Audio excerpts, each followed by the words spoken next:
ମୋ ନାଁଟା ମନୋଜ ମଲ୍ଲିକ। କାଲି ରାତିରେ 12ଟା କିଛି ସମୟ ଭିତରେ ମୁଁ ଗୋଟେ ବାଇପାସ୍କୁ ଭଡ଼ା ନେଇକି ଆସୁଥିଲି। ଆଉ ମୁଁ ବାଇପାସ୍ ଭଡ଼ା ନେଇକି ଯିବା ଭିତରେ ନେଇକି ପ୍ୟାସେଞ୍ଜରକୁ ମୁଁ ସେଇଠି ବାଇପାସ୍ରେ ଛାଡ଼ିଲି। ଛାଡ଼ିକି ମୁଁ ଗାଡ଼ି ବୁଲେଇ ଜଷ୍ଟ ଆସୁଛି, ମୋତେ ଅଟକେଇ ଦେଲେ, କିଛି କୁହା ନାହିଁ ଇଏ ନାହିଁ, ମୋତେ ମାଇଲେ। ଆଉ ମୋର ସୁନା ଚେନ୍ ଗୋଟେ ବେକର ଥିଲା ଛିଡ଼େଇ ନେଇଯାଇଛନ୍ତି, 2 ଭରି ହେବ।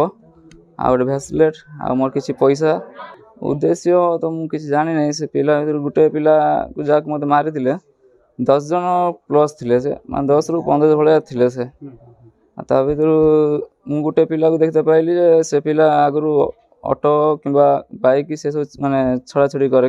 ସେ ପିଲା ସେ ପିଲା ଷ୍ଟେସନରେ ବି ବୁଲାବୁଲି କରେ ବୋଲି ମୁଁ ତାଙ୍କୁ ଦେଖିଥିଲି ବୋଲି ମୁଁ ତାକୁ କାଲି ଚିହ୍ନି ପାରିଲି।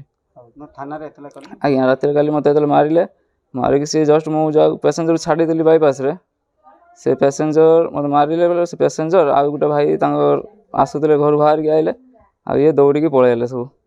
ଆଉ ପଳେଇଲା ଭିତରେ ମୁଁ ଫୋନ୍ କରିକି ମୋ ଷ୍ଟାଣ୍ଡକୁ ଜଣେଇଥିଲି। ଷ୍ଟାଣ୍ଡ ତରଫରୁ ମୋତେ ଆଣିକି ମୋତେ ଥାନାରୁ ଆଉ ମେଡ଼ିକାଲ ଆଣିକି ସହାୟତା କରି ପହଞ୍ଚେଇଥିଲେ। ଆଉ ସେଠି CCTV ବି କ୍ୟାମେରା ବି ଅଛି, ଆପଣ ଟିକେ ଯାଞ୍ଚ ବି କରିପାରିବେ।